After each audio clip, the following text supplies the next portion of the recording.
We're taught a simple story about money.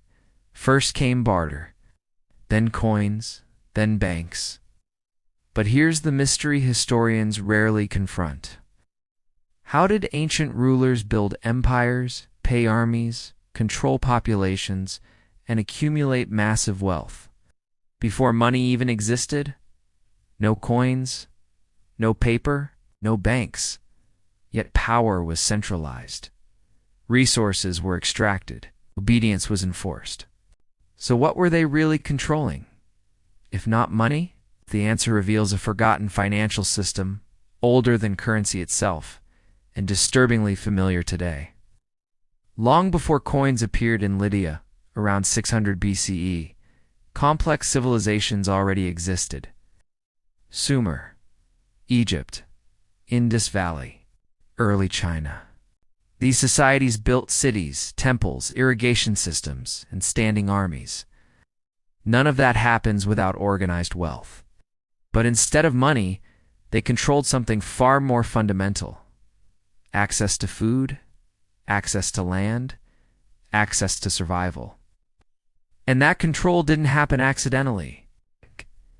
The story begins with agriculture. Around 10,000 years ago, humans stopped wandering and started farming. For the first time, food could be stored. This surplus changed everything.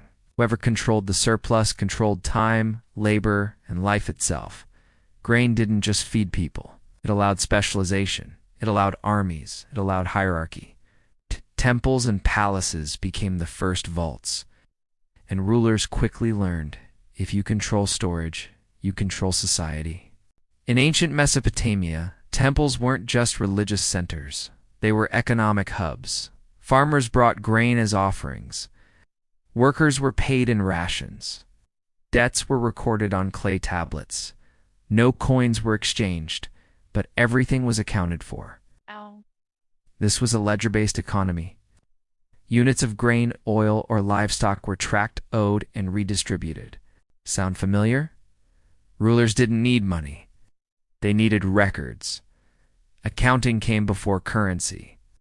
And once records exist, power becomes scalable. Here's the key shift. Ancient rulers didn't pay people to obey. They made people dependent. Land was owned by the state or temple. Farmers worked it in exchange for protection. Failure to deliver surplus meant punishment or starvation.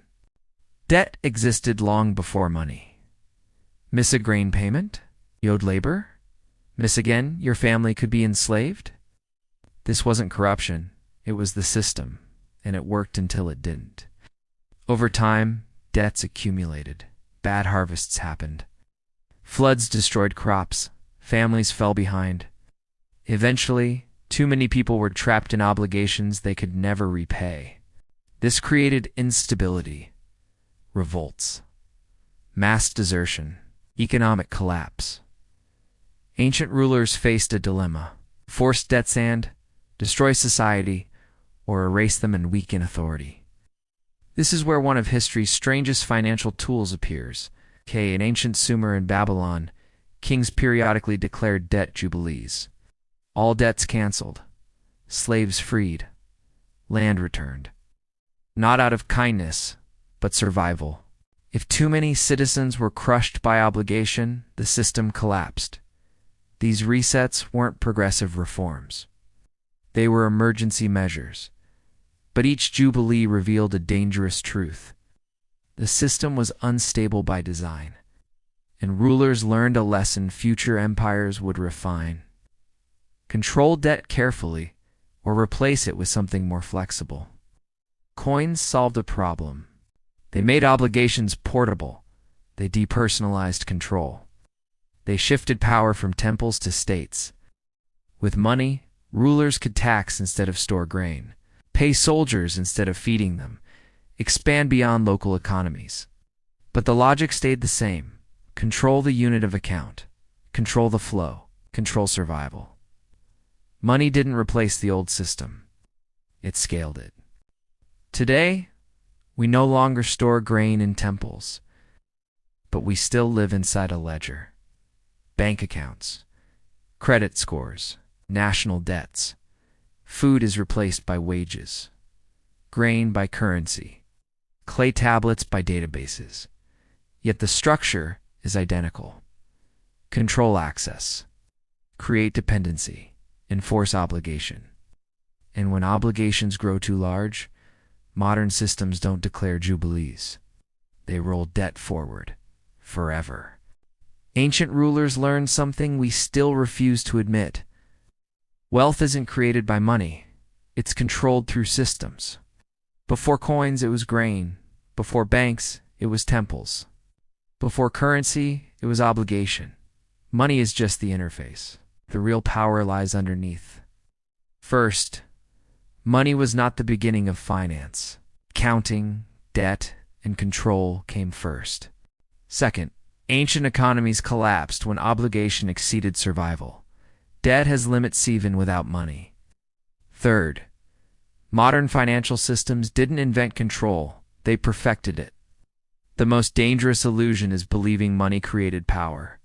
Power existed long before money. Money just made it harder to see. So the next time you hear that finance is too complex to question, remember.